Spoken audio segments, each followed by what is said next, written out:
Richards trying to scoot in there alone. It pinballs to the crease. Let's get it. Oh my God! Here we go. You're listening to the PSB Bullies Podcast with your hosts, Derek. How you gonna get it, Bobby? John. Matt Casey. Unnecessary, but totally necessary. And Cody. What's not to love?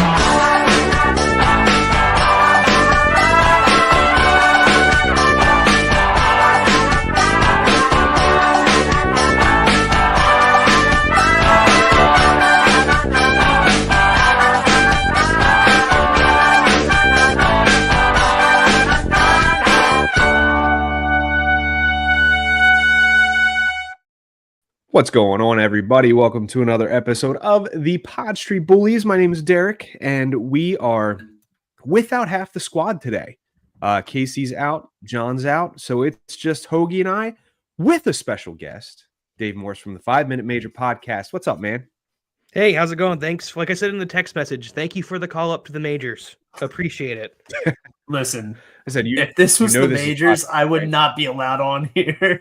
Hoagie would have been demoted, whether he's waiver exempt or not, years ago. Haven't I been waived, traded, like contract terminated, like the whole shebang? Hasn't that happened already? Multiple times. Oh, yeah. All right, thought so. Oh, yeah. We've dangled him out there as trade bait the past. I can't tell you how many off seasons and nobody bites. So, listen, I've seen this man play a beer league game with dangling one arm because he broke it. All right, so can't question the heart. Can't question the heart. No.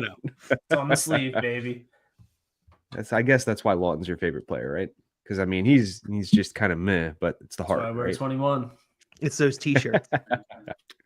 Right, yeah, the 21 t-shirts that are still sitting in the box. It's a bag. So at least you have them. At least you have them readily accessible. I cannot seem to find the Pod Street Bullies t-shirts that I owe two people right now, and I feel terrible about it. So I'm still digging through the storage unit, but I will find them. Until then, send them t-shirts to keep them happy. In the meantime, you could send them some Lawton shirts. We should do that. We'll do that. Yeah. We'll do that. Perfect. And then when I finally find the Pod Street Bullies t-shirts, we'll get them out to the two people that won that giveaway there. Perfect. But regardless, until then, let's get into a couple topics that we want to discuss here today. We are going to bury the lead a little bit. I feel like the Michkov benching is going to be the big topic here, but I want to kind of save that for last so we have ample time to talk about it. Or I mean, I don't know. What do you guys think? Should we begin with that and then get to the blue line and Frost as well? What's I'll leave it up to you, Dave, since you're our guest here today. Ooh. Oh man, tough call. I think we should. I say let's address the blue line first, just because with Mish getting back in the lineup the other evening, it's not as a hot button topic on Flyers Twitter as much anymore. But it still is worth discussing. But I'd say the blue line is definitely the main meat this evening. Okay.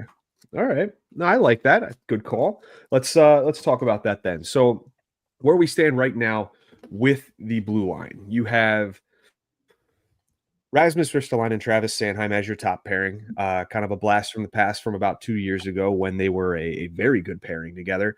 Second pairing, you have Sealer and you have Emil Andre, which for all intents and purposes are doing pretty well right now.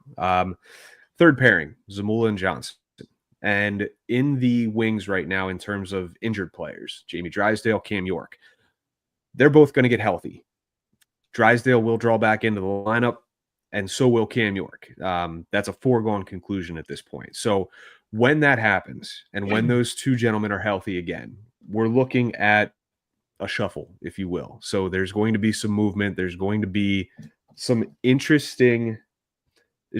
very interesting decisions to be made. So I'll start with you, Dave, being our guest. In terms of, let's just say both these gentlemen are ready to go, same game and everything. What are we talking about the pairings in terms of what they look like for that first game back for both these guys? Yeah, I mean, so obviously, your top pairing, I reunite Cam York and Sanheim together. They've been going back to last season, I think a solid first pairing for this Flyers team. Probably on any other team, they're a solid second pairing, but for what the Flyers are, they get the job done. Second pairing, I'm going to go with Andre and Risto. I think the two games will kind of complement each other. It'll be a similar pairing to what Sanheim and Ristolainen are like now. And then I like that combination of Sealer with Drysdale. I think it adds a little bit more stability to Drysdale's game where he can make those offensive risks that he needs to make as a rover. And then you complement that with the solid defense of Sealer. And the outside men being out there. I've got Eric Johnson being your number 7. And then I crater Igor Zamula to not being on this team or permanently in the press box because the dude just doesn't have it, in my professional opinion. Okay. No, I can't help but agree, honestly, and we'll get into Zamula here a little bit, but I want to hear Hoagie's take on this first too, before we kind of get into the discussions here. So what do your pairings look like once York and Drysdale eventually and imminently draw back into the lineup? I mean, honestly, I'm just going to cop out and say that's probably the best top 6 defenseman 3 pairings that Dave just rattled off. For when they come back, York, Sandy, Andre Risto, Sealer, Drysdale. I didn't even imagine Andre with Risto, but he's played himself into the lineup. I think he looks comfortable. Last season I'm glad they didn't pull that trigger and they sent him back down. But this season, when he got called up, he looks comfortable. He's quarterbacking the power play, and he just looks like an all around different player. There's some comparables according to I'll tag him here. Jim Ikavone from High and Wide. He's calling him like a mini Chemo Timonen, and I'm seeing it. I mean, he's got great vision, great hands. He's creating space, creating plays, and I think he's won this defensive battle. And someone asked the question the other day towards like, is Andre making your job hard right now in a good way? And Torch said, yeah, absolutely, 100%, which makes me feel good because seeing a young defenseman like Andre push that envelope, it just, we have to make a move somewhere. And, Johnson is just that guy that he's our veteran. Yeah, he's not expected to play all these games. And I think Zamula can be the one that, spends the least amount of time on the ice anymore because he is not doing it for me anymore. Right. No, I do. I see the value in a guy like Eric Johnson, especially after the other night when he stood up for Michkov as well, taking on, I think it was Smith. I couldn't tell you the guy's first name, but big guy. Giovanni. That was Giovanni Smith. Correct. Yes. Like I see the value in that, and I'm totally okay with him being a 7th defenseman that you can plug in for injuries, plug in for scratch purposes, whatever that might be. I think my pairings look a little bit different though, because I'm very hesitant to break up Sanheim and Ristolainen at this point. I get the dynamic. I get the offensive prowess of York paired with Sanheim, who's a great 2-way defenseman. But I'm really liking that pairing right now. It reminds me a lot of when they were first paired together 2 years ago, and they were the best pairing Flyers had, and they were the second pair. So like I'm comfortable with that for the time being. Now, it's not to say that won't change, but if that's the case and Sanheim and Ristolainen stay on that top pair, that second pairing to me is what I would kind of like to see is Andre and York, because I think Cam York is widely known as an offensively gifted defenseman. However, we've seen his defensive game round out. He's blocking shots. He's got much more of an active stick as well. I think that, if one or the other can jump into the play and join the offensive rush, the other is more than capable of hanging back if need be. And I think that with them having the same offensive mindset, they'll understand if one of them jumps up, okay, I've got to fall back or vice versa, whatever that might be. So like, I get the hesitancy of having two offensively minded defensemen in the same pair, but I don't know. Like, I think it's a good year to see what happens and see what that would look like. And that ultimately leaves obviously Drysdale and Sealer. I've had very high hopes for Drysdale, and I've wanted him to succeed. And I've watched and watched and watched and just been like, come on, man, like you can do it. I've not given up, but I'm on that cusp. It's been rough. And I think regardless of injury, I think he did deserve to sit a few games. And we talked about that at length, I believe, either an episode or two ago, that Drysdale should be a scratch here shortly. So injury or not, a couple games off, I think will do him some good. He can sit up in the press box, see everything from up top, take it all in, make some mental notes as well. But again, that leaves Zamula, that leaves Johnson. I have a hard time believing this team's going to carry 8 defensemen. They'll end up having to send Zamula down. He is not waiver exempt. However, at this point, guys, and I mean, please let me know if you agree or disagree. I don't see anybody claiming Zamula on waivers. Is there anybody that disagrees or want to make a conversation out of it? I just feel like you never know in today's National Hockey League. There could always be a team who got hit with an injury bug, a curse, and they just need a body. And it could just be the wrong timing for the Flyers to put him on waivers, and he does get claimed. And while we all are in agreement that we think he shouldn't be on this team, just because of the Michkov connection and how right now he's essentially for him, unfortunately, I don't think he's going anywhere. So we're kind of stuck with the dude. But yeah, no, they're not going to carry 8 defensemen. So it's the hard question of who's the odd man out. You're not going to demote Eric Johnson, especially when he's, 2 games away from his 1,000th NHL game coming up. So it's kind of like, Andre doesn't deserve to be sent down. So it's kind of like Zamula, like, sorry, not sorry, kid. You're the only option. Right. So I don't know where they go. Yeah. This reminds me oddly of a couple years ago when there was the fear to put Sandstrom on waivers because there were so many teams that needed a goalie. Like Toronto was the big one. They needed a goalie. They needed somebody, a warm body in net. And their fear was he's going to get claimed for nothing. Eventually they sent him down and he didn't get claimed.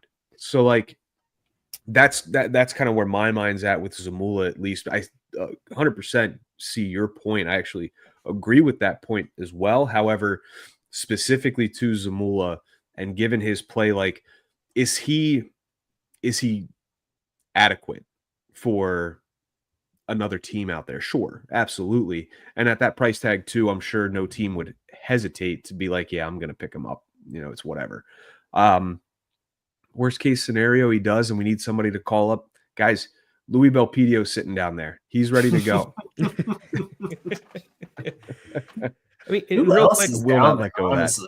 Real quick, Derek, to bring up your point about Drysdale, I mentioned this last night on 5 Minute Major. It's very, very evident that Anaheim severely screwed up his development. And I think Flyers fans need to be extremely, extremely patient and rational, which I know is something we all are with Drysdale. Incredibly patient. Because the Flyers, they have a major project on their hands here. If they can fix it properly, we have the makings of, I think, an elite star offensive defenseman. Like, that is still there.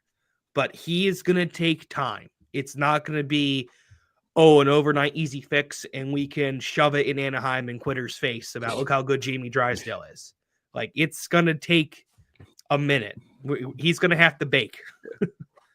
Sure. And I mean, I can't tell you how many times it's been said on this show, and I'm sure you know exactly what we mean by saying it. Defensemen historically take longer to develop, and that's okay. Like your Charas, your Dowdies, your Duncan Keiths, like they didn't fully hit their stride and hit their prime until later in their careers, and that's okay. You know, I think this organization has always preached patience, but at the same rate, it's like we're getting very impatient because of that. We're being told to be patient, all these prospects come up, and nothing has developed to the point where we're like, oh, like we're happy with the way this worked out. Like it's been incredibly frustrating. So like, again, I'll be more patient. That's fine. However, I need to be shown something. I need something, just a little nibble, to keep me on the line. We need that nibble from Drysdale that Andre has shown us. And I too, Hoagie, Right. Going back to when we drafted Andre, I said this kid has the makings where he could be the next Chemo Timonen. Like I think that highly of him. And yeah, the way he's played this season, where he's come up, like last year, clearly not ready. And he got that cup of coffee and he went down and he licked his wounds and played the rest of the year with the Phantoms. This year, there's no, if they send him down, there's something mentally wrong with John Tortorella. I mean, there might already be. I mean, it might not even be Tortorella's decision at that point. That could be a Briere saying, let's give him a little bit more time to cook and light it up in the AHL. I just think he's proving too good. I think he's the Flyers I already agree. made a minor league deal to find his replacement for the Phantoms. So Right. Yeah. No more Ronnie Adder. I like that we're seeing him build his confidence too. Like you can notice just from the Sharks game and then the game before that, you notice the jump in confidence because of the plays that he's making and what he's doing on the ice. Like he's much more confident with the puck on his stick, making the moves that otherwise he wouldn't be making in the NHL. He might be making in the AHL. That's great, but like I'd much rather see it on a pro level at the top tier, So very happy with that. And I think that if he can continue to show that his confidence level continues to grow, there's no reason whatsoever to send him back down. I don't care about development at that point anymore. I don't care about, the Phantoms need exactly what Andre is. Find somebody else to do it then, because he's better suited for the NHL at this point. Honestly, the Phantoms have plenty of guys down there. They have Helga Grans, Ethan Sampson, the man, the myth, the legend, Belpedio, Gleason, the guy that we just traded for, McDonald, Ginning, and Xavier Bernard. So like they're packed up. So I can't imagine, like Dave said, they got Andre's replacement in Gleason. So let's ride. Right. Absolutely. And I think, I'm anxious to see how he does game by game. Obviously, you're going to see the rigors of the NHL start to kind of, not take its toll, but wear on him maybe a little bit. But I think he'll come out on the other end of that a lot stronger, as well as in terms of Matvei Michkov. Nice segue coming out. Yeah, great on the segue. other side of things. I was thinking about it a lot honestly. better. We had him healthy scratched for 2 games, the Carolina game as well as the Florida game? No, it was Tampa and Bay, Florida. Then Florida. Tampa and Florida. Sorry, Tampa and Florida. He was scratched for those 2 games, which the one game we all knew it was going to happen eventually, and I think it was good timing. I think that we were starting to see he's played no more than 50 games, 60 games a year. Like an 82 game slate is going to be tough for a 19-year-old kid who came over 2 years early. So, and if you'll excuse me here for a second, my throat's been killing me.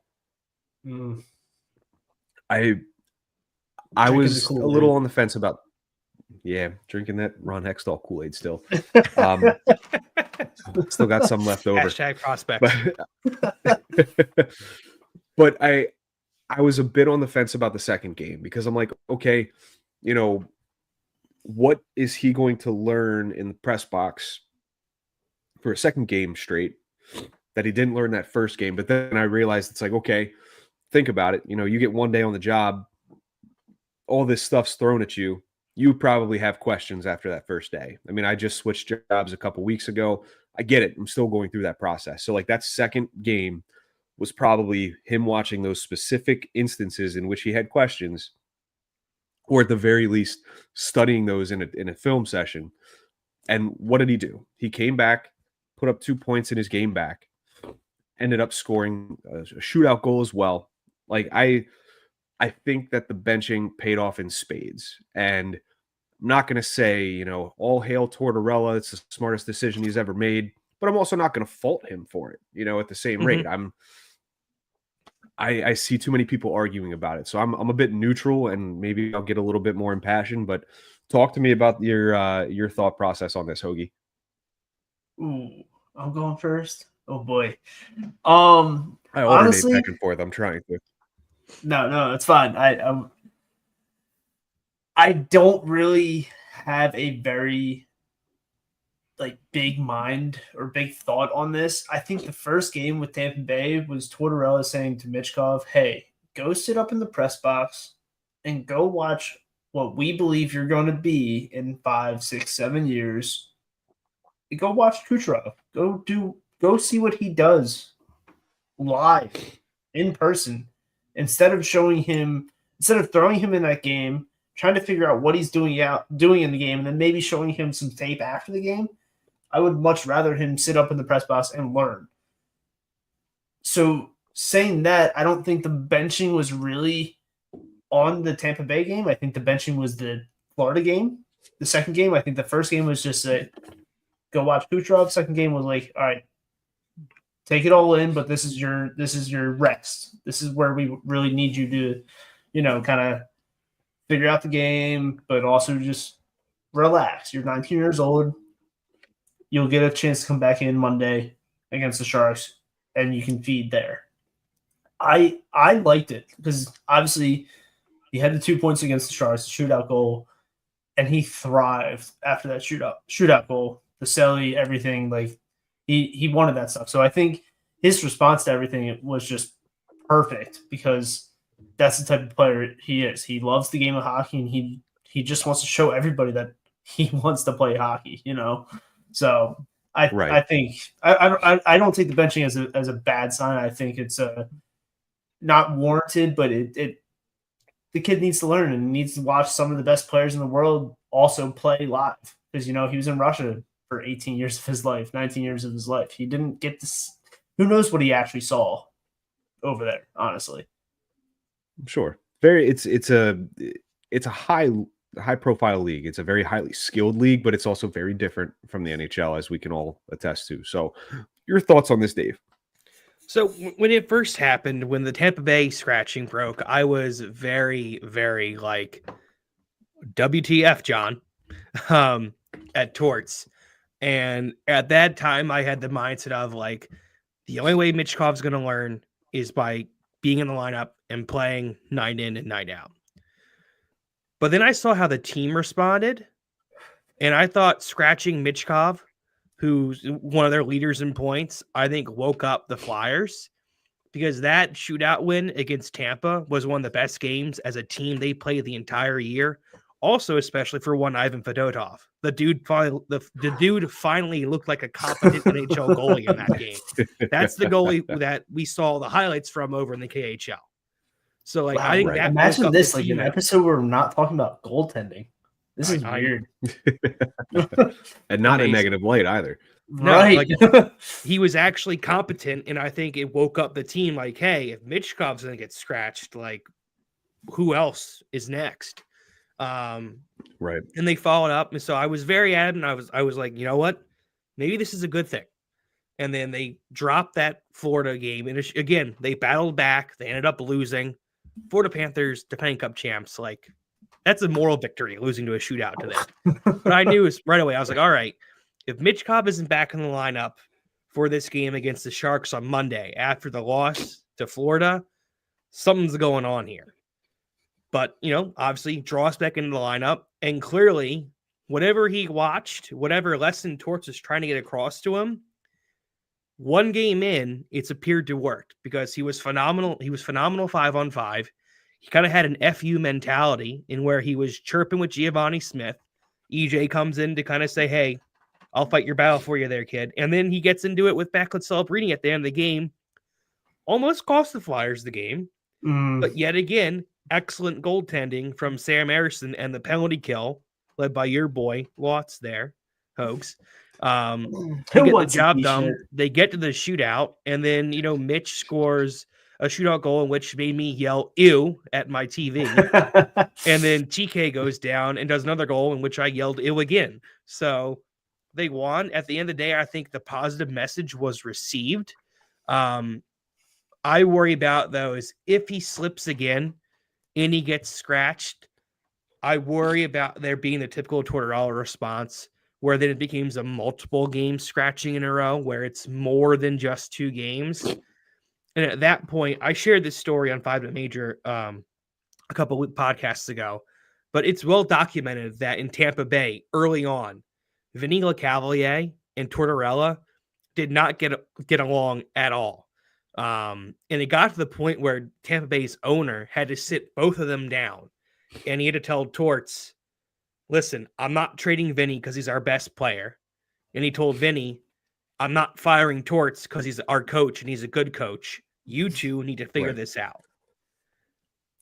I don't want there to be that type of situation here in Philadelphia because I just don't know if Briere, Jones, and Hilferty would do that type of thing. But based on how this has gone, I don't think we're headed down that path. Yeah. I don't think we are solely based on the reputation that of what Jones and Briere have. But I'm not just talking about those two, but the 3 of them, Jones, Torts, and Briere. They all work together. They all communicate. So, I mean, I feel like I even said it, Dave, you can even, I'm surprised you didn't quote me on this. When he got benched, I called Torts unhinged, like, what the hell is going on here? But, like, I feel like they're not going to bench him without a conversation between the 3 of them to make sure that it's okay for his development and that it's a teaching moment as well. And I think Michkov has appreciated that they're trying to do that for him as well. Yes, he has that swagger, that FU swagger that I want to compete type of level, but I think he also knows that this is the best league in the world.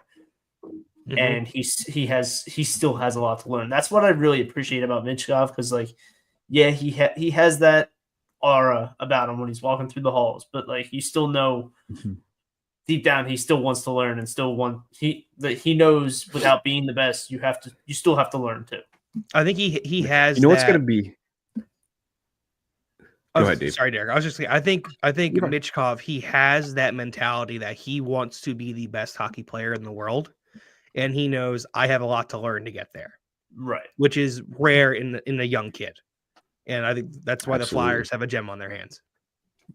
Absolutely, and to kind of compound off of that in terms of Michkov's attitude, what I'm seeing, and this is just me being, maybe old hockey man, but what I'm seeing from him is that prime example, San Jose, Macklin Celebrini, Michkov went after him, like, asserting dominance, like, I'm the best player on the ice and I'm gonna kick your ass. I don't care who you are. Cross check, punch him in the face. Like, right now, I've got Saturday the 23rd of November circled on my calendar. I want to see what he does with Bedard on the ice. I want to see him assert his dominance like he did to Celebrini. And if he does something there, damn well he's going to do something in January when the Ducks come to town. So I'm like, just that mentality is are we talking about Giroux-esque on Crosby in the playoffs type of dominance? Or just shutting him down and playing better? Here's the difference. Giroux, and he's probably my all-time favorite Flyer. I'll preface by saying that. But Michkov's ceiling is higher than Giroux's. Absolutely. Michkov can dominate on the ice from a skill set viewpoint. And if he's going to physically go after somebody, I think they're probably about on the same level. Like, I'm not going to sit here and say definitively that if Giroux and Michkov fought each other, like, I don't know who would win. I don't. Well, we might find out tomorrow night. We could. Who knows? Michkov just levels him like Giroux leveled Crosby and says, "This is my city I'm now." the captain now. So. Like, I hope that's the case, because to me, like, that's the type of player I want on the team. Like, nothing against Giroux. Again, just seeing something like that, I'd be like, "Ooh, this is pretty cool," But like that mentality right there bleeds into the game. So if he's going to come out with that extra incentive where he's, I'm the guy here, I'm going to show you that I'm the guy, and whatever I do to prove to you is what I do. I don't care whether it's a cross check, to the small of the back. I don't care if it's a fist to the face after the whistle. It doesn't matter to me. Like, just be smart, maybe not do it after the play right by the referee where you're going to get called. But do it. Why not? Let them know I'm the guy here. I'm the man. I'm the goddamn best player on this team. Yeah. Like, I'm totally cool with that. And I think that right there should exhibit a mutual appreciation between Michkov and Tortorella. I think Tortorella looks for that attitude, like that edge, like a guy like Chris Pronger comes to mind. He would have been perfect under John Tortorella. And now, from a player standpoint, I think those personalities would have clashed in an epic way. Gosh. But these are two alpha males. Would there be but there would be a massive amount of respect between those two. But like, I'm very hopeful that this is it. We don't need to see Michkov scratched again because his play is lacking. Like, if it's just like hey, take a game, take a breather, I'm cool with that. I'm fine with that. If he plays 72 games this year and he misses 10, so be it. Like, we've got a whole career, hopefully, knock on wood, to look forward to of Matvei Michkov in a Flyers sweater. Completely fine with that. I don't want it to be for reasons like, hey, he's struggling at 5-on-5. He's only getting points on the power play. The work ethic's not there. That's the killer. If the work ethic is not there, then it's a mental thing. And that's not okay with me. So let it be just a breather. Let it be just, let him just see things from up top for a game, maybe work on one or two things. I'm totally cool with that. Yeah, I don't think the work ethic is ever going to be an issue with Michkov, because even going back to the tape that we saw of him over in Russia in the KHL, and even when he was playing the juniors over there, he's always been talked about being the hardest working player on the ice and getting angry with teammates because he's giving more than they are. So I don't think we ever have to worry about that. I sure hope not. I mean, if we do, something changes them fundamentally, and then we have a problem. But right. Yeah, I'm over the days of guys thinking that I'm getting paid $8 million a year. My spot on this roster is guaranteed. Like, we've seen this is a patented move by John Tortorella. The scratchings, saw it happen with Gostisbehere, saw it happen with Konechny. It paid off with Konechny. Like, I remember that being the first oh yeah, these scratches work. So it's a power move. Absolutely, that's Tortorella exerting his dominance, saying this is my team and I'm going to make the decisions here. I'm fine with that because he's the coach. He knows more than I do. He knows more than Joe Schmo on Twitter who's bitching about it. Cool with it. Do your thing. If that's going to benefit the team in the long run, fantastic. I just, man, and Hoagie made this joke. Gostisbehere and Torts. Oh, I'm sorry. No. Gostisbehere didn't play under Torts. Was it Hackstall that scratched? It was Hack. It was Hack, yeah. But I thought I was going insane Hackstall's right. Scratched TK and Ghost. He did. I don't remember Torts ever scratching TK. I thought he Torts has benched TK. him. He's benched him, yeah. But I don't think he's officially helped on them. Right. And I mean, in general, regardless of the coach, I think that the players with the right mentality are going to succeed if they're benched, if they're scratched, because that mentality is going to kick in and they're going to say, I don't want to feel that way again. I don't want there to be a reason for this coach to look at me and say, I don't want you on the ice right now at this point in the game or the next game, whatever it is. If you've got that killer mentality, that killer instinct, you're saying, nope, I will never watch a game from the press box unless I am injured and my legs better be falling off if that's the case. So, I'm cool with that. That's the mentality these guys should have. That's what sets them apart from us, I mean, I've done it, been there. Right. Yeah. Hell, I played flag football with a swollen left nut before. Like, that's my toughest moment probably. And even after that, I'm like, oh my God, Yeah, don't ever want that to I happen broke my arm in a hockey game and finished the game there. again. Ooh. I dislocated my thumb and played like threw the No. game-winning touchdown pass, No, and my the guy that arm was caught it. broken. I'm He just literally- saying. I'm not saying that what I went through is as bad as you. Yours Dave wins. was there. You win, Hoagie. Dave was there for it. Some good old dump and change. Literally, Hoagie held his arm in like a sling position and held, I think it was with your offhand, held your stick in one hand, and you went around and you just became like you were hitting everything that moved. I think you tried to make the play with the puck a couple of times, but it was I did. I made it was quite impressive. I made a perfect We're gonna- one-timer pass to my best friend, and he whiffed on it. And at the time, We're gonna. I didn't know my arm was broken, and then he went to the ER with me and found out it was broken. I said, "You're an asshole. You could have scored on that." I think we won that game. We're in light of this. We're gonna introduce a new segment. This segment is called "What Would John Say?" And speaking Yeah. as somebody who knows John pretty well, he would say, "Quote, Hoagie, that's the dumbest thing you could have ever done. What were you thinking?" Kristen definitely said that to him after when she found out. Luckily, I think it was like a 10:30 game, so she didn't find out till much later. No. I was supposed to go to the bar for her. That whole day was just a hold on. So grandmother died that morning. I thought it was a good idea to go play men's league hockey. Broke my arm. It was Kristen's sister's 21st birthday at midnight. We were supposed to go to the bar after the game. I said, "Hey, I'm not going to the bar. I'm going to the ER." Yeah, it was a whole thing. That's a day. Jesus, dude. Yeah, What it a was- day. Good yeah. Lord. Oh yeah, it was awesome. Yeah. Quite a story to tell the daughter one day, man. Oh, I can't wait. All right. Well, we spent a pretty good chunk of this episode here talking about Matvei Michkov. But before we move on, is there anything either of you gentlemen would like to add to that conversation? Anything we can elaborate on here?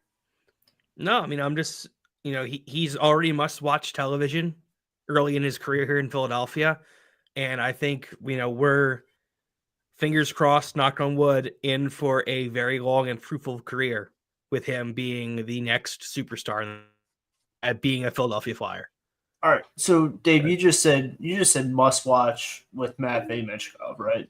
Yep. Did you still watch the games when he was not in?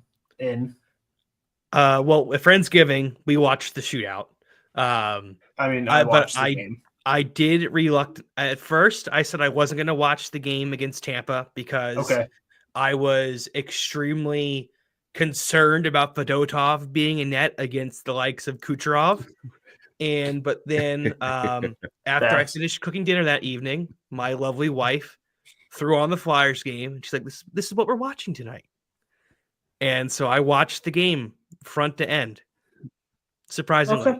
All right. So you have a weren't like a lovely wife, fake I must fan that said, "Oh, I'm not watching the Flyers because Matvei Michkov isn't it." So I makes me feel considered it, but I ended up but you're not. But I ended up actually watching the game because, I do have a Flyers tattoo. So I figured if I was untattooed and not watching a Flyers game, I feel like that would make me a fake fan. I mean, I have Eric Lindros's signature on my arm that he sharpened on there himself. So, I see what you're doing here, Hoagie, too. I'm a nut. What? I watched the Flyers. What am I trying to do here? I'm just talking. I see. I saw the tweet. I saw the tweet from we all did. A gentleman. We all know saw the what response tweet too. we are referencing.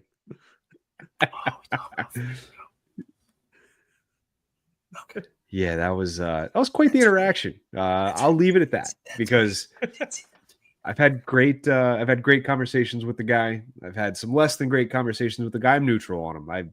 It is what it is. But my God, that response.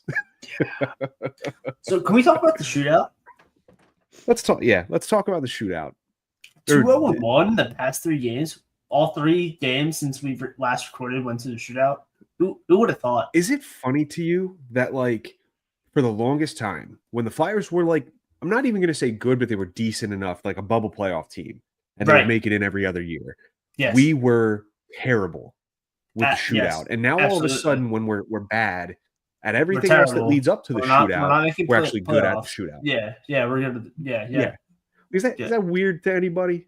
Yeah, absolutely. But when I see Erson in there for shootout and now Fedotov, apparently, I feel good. I feel very better. confident. It's competent goaltending. I mean, who could have thought we'd be saying that about the Flyers goaltending? I mean, and we weren't saying it earlier in the year when Fedotov was letting in beach balls from the point. But just let's hope those days are long gone. Erson has this calmness about him when he's in the crease. Yeah, he like, has this. I'm not worried about him. It's not a calmness. It's a I own this net it's now. Patience. Yeah, there's something about him that I really appreciate. Yeah, I really appreciate what he has because he does seem like a smaller goaltender too. You know, I mean, compared to Fedotov, who's fucking the tallest goalie in the league, 6'9", but like he just seems like just this tiny guy that just like this is me. This is what I'm covering. Nothing's getting past me, especially in the shootout. Right. He's a battler. He's a competitor. You know, he's a proud athlete. He wants to be the starting goaltender. I mean, how do you think he took the Flyers bringing over Alexei Kolosov and then hearing the rumors that Kolosov is going to walk back over to Russia if he's not in the NHL? And then how do you think he took the Fedotov contract? He's probably thinking, I showed you last year I can be a starting goalie in this league, and this is how you're repaying me. He's playing with a little bit of swagger right now. And I love that. You're the one that played that joke on John either last week or last week. Yeah. Yeah. That was hilarious. But he wasn't happy. Yeah, he was going to go back to Sweden. Dude, oh my God, that was hilarious. I was thinking about that the other day. Could you imagine, man? We have a goalie that wants to go back to Belarus. We have a goalie that wants to go back to Sweden. And we're left with Ivan Fedotov and probably Cal Peterson. Like, oh, my God. All right, I need the alcohol right now. Right? I'm going to go back to drinking during the week. No, so, I mean, goaltending aside, yes, absolutely. I think we're in a much better position if a guy like Fedotov can handle his own in net like he did against Tampa Bay, which is fantastic. I hope he can build upon that. But let's get to something, Dave, you mentioned here prior to us going live. We had talked specifically about two players here and kind of where we're at with them. So, I mean, the floor is yours, man. Play host. Let's talk about these two gentlemen that I will not spoil. Yeah, I mean, these are two players in which they ended up being the key returns in the Braden Shen trade. That being Joel Farabee and Morgan Frost. And both players have never been talked about on any Flyers podcast or any discourse on Flyers Twitter about them in any light whatsoever. They are both prime and shining examples of star NHL players. Just kind of I've gotten to the point now with Morgan Frost. For the longest time, I was a believer in him. Not quite to the level of Bill Meltzer, but I was like, you know what? I see something. I see something there in this kid, and I feel like if we get a player over here like Michkov, the stars will align and something will work out. Well, so far this year, Morgan Frost, in 15 games played, has 1 goal, 5 assists, good for 6 points, and is a -11. And this is no offense to these players, but he's tied in points with Ryan Poehling and Garnett Hathaway. And Travis Sanheim. Well, he's a defenseman. That's okay. Don't care. At what point, what are we doing with Morgan Frost? It's very clear at now 25 years old, I believe he is, that all he is a power play 2, third line offensive hockey player. He's not a player that's going to help the Flyers get over the hump in any shape whatsoever. He's also proven that he's not consistent. He goes through these peaks and valleys every season where he's terrible and gets scratched. And then when it gets to be about the garbage time in this season, he shows up and goes, oh, but hey, I can do this now. And it's like, bro, where was this 2 months ago when we were actually in the hunt and we needed you? You know, now that it's it's March and doesn't matter anymore. Now you're the next coming, you know? It's like a kid at bedtime. It's like, look what I can do. It's like, I want you to go to bed. Yeah. As Samuel L. Jackson once said, go to sleep. Yeah. So When Cam wakes up at 1:30 in the morning smiling. Hey, what's going on? No. my dog wakes me up very politely at 3 a.m. because he got from underneath the covers he buried himself in. I get a little paw on my shoulder asking to be up with me. Don't have kids It's like, yet. no, so. shut up. Go back to bed. Yeah, that's the closest thing I can do. But just Morgan Frost, it's like, what are we doing here? I think he's been given every ample chance to make it work in Philadelphia. And it's very clear that John Tortorella is not the fan of this player. And I think it's with him being a free agent this summer, a UFA, I think it's just at the point now where the Flyers need to cut bait and they need to trade him and gain some assets back. But honestly, if they let him walk at the end of the year and we lose him for nothing, I'm not worried about that. The other player, Joel Farabee, who I still have leash for because I am a big believer in Beezer being in the mix. Just a player. I mean, he's got 7 points in 16 games played, 3 goals, 4 assists. He's a -11. It's just with him, I feel like he's slowly climbing every year. And there's another gear he can get his game to. And then something happens to him where he gets an injury or he gets demoted and then his game falls. And he tries to climb back up. He is a player, and I used to hold Frost in this light. The Flyers kept on mentioning this standard, like what they had the YouTube special during the preseason, and they kept on mentioning it towards Briere and Jones. You know, the standard's elevated here in Philadelphia. Like, we're taking the next step. I personally think that Joel Farabee is a player that if the Flyers are going to take the next step in this rebuild, if they're going to take a step forward, we need to see Joel Farabee become the player that we all thought he would be, which was a scoring, electric two-way player when we drafted him 14th overall a couple seasons ago. And the fact that he's not there yet is a bit concerning. I know he did have that core muscle injury 2 seasons ago, and he kind of played through that last year. We've seen that player with players like G and players like Ghost. It takes time to recover from that injury. But if we want to see things elevate here, he needs to up his game. We saw it with Hayes too. I mean, when Vino rushed him back and then he ended up back on the shelf shortly after. Now, that was core muscle injuries are nothing. An episode mentioning Hayes. Oh no! There it is. There's this has his fingerprints all over it. Oh, all right. No! Yeah, all right. Let's get back to Frost here because there's a lot to unpack. Which I can say confidently, I agree with a lot of what you just said about Morgan Frost. I think there's much left to desire from what his capabilities are and what we have seen. And I'm hesitant to get rid of him at this point, right this second, just because of our center depth. I think that it creates more of an issue unless we can do a swap and bring back a center, which – I find that unlikely. However, crazier things have happened. So, unless Rizzo is coming up, unless I don't know, Richard's a winger, correct? I think he's a center/winger. Hold on. Okay, if he's capable of playing center, yeah, he's a so center. then you could play Paling, Richard down the middle with Couturier, and then fourth line. Who knows? Who cares? I'll be honest, yeah. But at the end of the day, too, and I said this early on, I think it was preseason, one of the preseason episodes we did, I really do think that there is untapped potential with him. However, it's only going to come to fruition if he's back on a line with Michkov. They were, and I'll say it, I'll stand by it, they were excellent together in the preseason.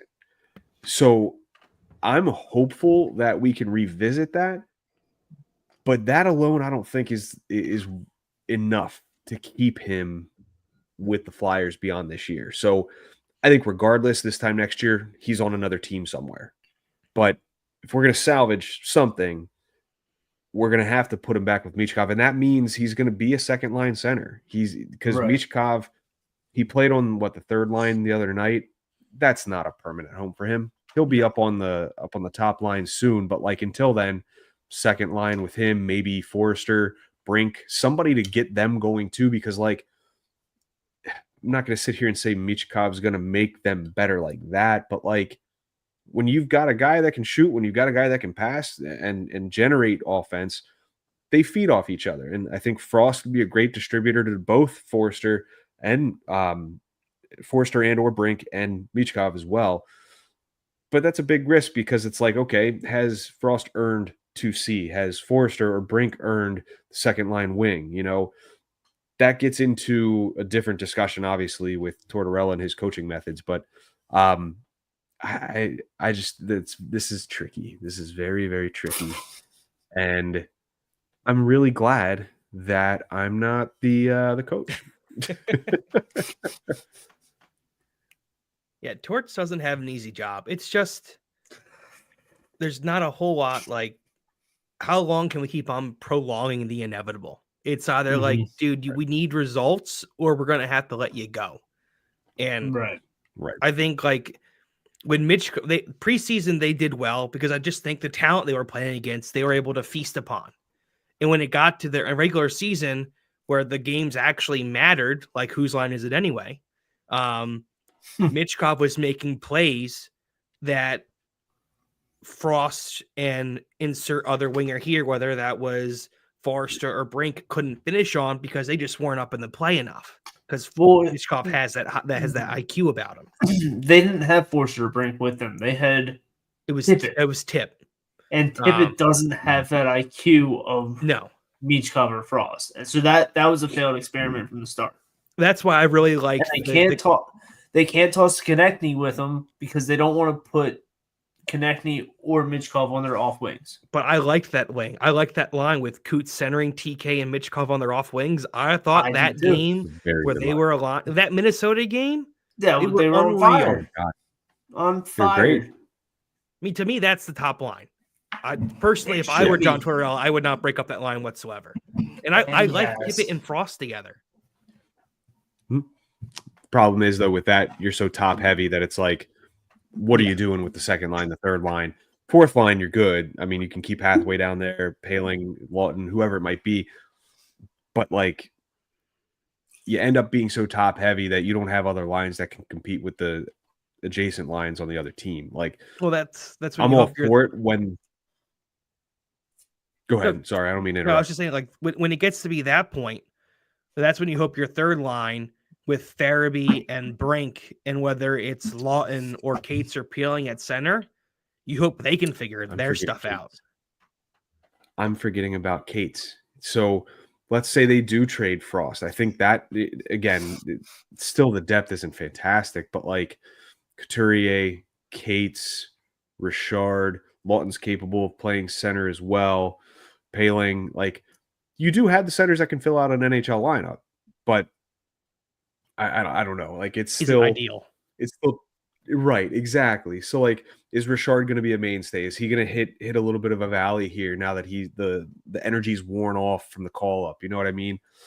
Injuries. What's going to happen with that? Like I said before, Rizzo's there, but like, is he healthy? Is he going to be good to bring up when those injuries occur? Like, a lot of questions when it comes to the center depth. So, yeah, it's that toilet seat, man. Like I'm high on Frost. I like him. And then it's like, man, you know, whatever.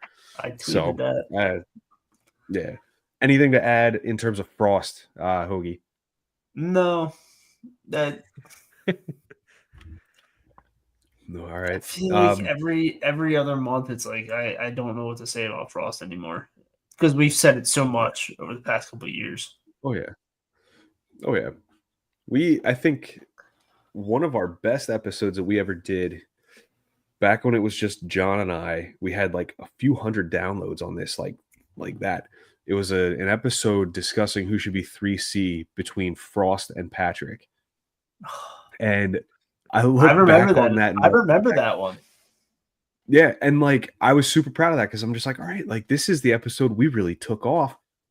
And I'm like, we're talking about two guys battling over 3C. Like, Right. That's how far we've bad come, off you know? we were. Right. But yeah, I mean, and getting to Farabee here as well, like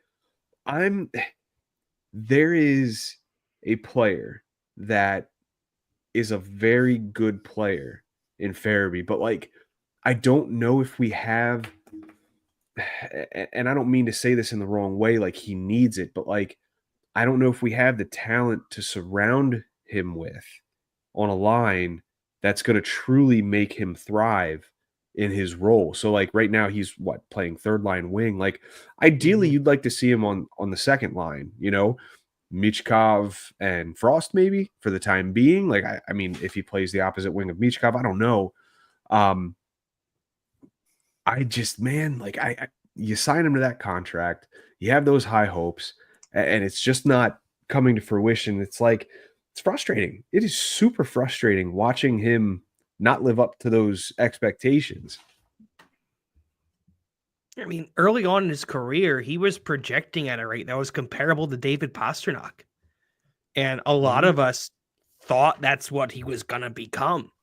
And he's just kind of Expectations plateaued out. I mean, he's kind of 350 games played, 85 goals, 104 assists. He's 189 points, which by no means it's not terrible. It's just it's been a slower progression than we've all hoped for him. Right. What are your thoughts, Hoagie? I disagree with both of you. I think he's been one of our best offensive forwards this season, honestly. I mean, he's noticeable in every game. This is just me from watching. I think he's there. He's in the mix. I think it was you, Dave, that said it, or was it, I forget who said it, but you know, we don't have the talent around him to really bring out what he's best for. And someone else said it in another group chat I'm in. He scores all his goals from like tight around the goal. So like, I think I think we're expecting more out of Farabee than he can produce at this time. Am I being too much like a proud, disappointed father? Am I being too much like that? I think he has a very simple game. Go to the net front and score a goal. I mean, that's his game. I mean, you're right, Host. He's very noticeable in every game away from the puck. His 5-on-5 play is excellent. He's great on the PK. He gets in on the forecheck hard. He does all the things right. All the intangibles he has down. Right. I really need him to see him up that offensive production. That's what I think he's missing from his game. I think that comes with more upside on talent. I mean, we just don't have that oomph right now in our lineup. We have a 19-year-old Michkov. We have Luchenko in the wings. We have others, in the wings. But as of right now, we just don't have that firepower of a lineup to really take some of these guys off right now. I mean, he had 50 points last year, and 22 of them being goals. And I can see him being a 30 to 40 goal scorer. Oh, so do I. I just think I was looking for a step forward after that 50-point season last year. I was maybe looking for a 60-point year this year. That's kind of where my expectations were with him, and I don't think he's on that path. I mean, we're 16 games in, and he's got 3 goals, 4 assists. Yeah, I mean, that's 7 points. I mean, he's on a similar trajectory to what he did last year. I was just hoping he would take another step. Yeah, he's a point better than Frost. I mean, I think, the rough schedule that we had starting off brutal didn't help. The mismatch of all the lines that Tortorella did. I think Tortorella has also spoken on this. I think that's the word. Spoken, yes. Spoken, like I think they're really starting to find their identity. Right now, the roster's more solidified, and they're starting to really mesh as a team. So I think going forward, the next probably 10, 15 games, I think we're going to see a lot more. I don't know. I don't know more wins, but just more upside and more positive play in puck is what I'm looking for. So we'll see what happens come, I guess, Thanksgiving. You know, that Black Friday game with the Rangers is always a big tell. Ugh. Yeah, I'm not looking forward to that. I'll be honest. Right. The Rangers got their wheels by Winnipeg last night. So good. Anytime the Rangers lose, it's a good day. So we're just hitting the hour mark here. Some really good topics we talked about here today. I think about ready to put a bow on this. Is there anything that you gentlemen would like to add before we depart for the evening here? No, just really appreciate you guys having me on as a guest, co-host this week. And anytime I'm ready for the call up. We're happy you could join us, man, especially on such short notice here. I think this is the first time, correct? This is the first time you've been with us on a show? No, I've been on. We've done a couple this season. A couple. I don't think we ever were able to do a link up last year at all, but right after we announced our affiliation with the podcasts, we did a couple joint. I know we did one big massive episode where we had all 6 of us, right? 6 if you count Casey, John, you two, me, Mastro. There was a lot of people on one. There's a lot of Matts on a podcast. I remember that. And I know I've had both of you guys separately and jointly on 5 Minute Major. So we've done some cross mixing before. A lot of cool. Right. Yeah.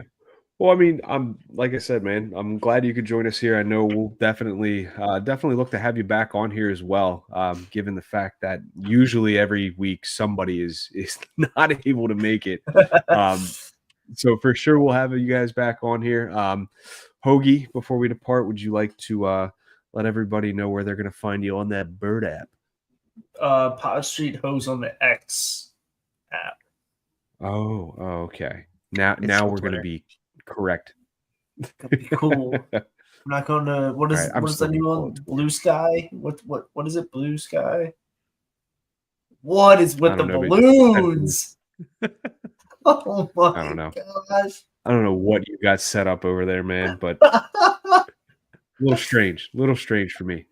All right, so John's out, but I'm going to try my best to fill his shoes here in terms of where you'll be able to find us on all your favorite podcast listening receptacles. That includes Apple Podcasts, Spotify, Stitcher, Spreaker, as well as Amazon and Google as well. So you could likely ask Alexa or your Google Home to play your favorite podcast, the Pod Street Bullies, and listen to our beautiful voices talk about a team that you fall in love with and out of love with, probably more so than I changed my underwear. So, but as well, everybody, Dave obviously being on the show, check out our affiliate over at 5 Minute Major on X at 5 Min Major Pod, Dave and Mastro, and then our other affiliates over at Flyers High and Wide. You can check them on X at Flyers HW. But until then, folks, enjoy some Flyers hockey here over the coming week. And as always, let's go Flyers. Bye now. Later. There it is.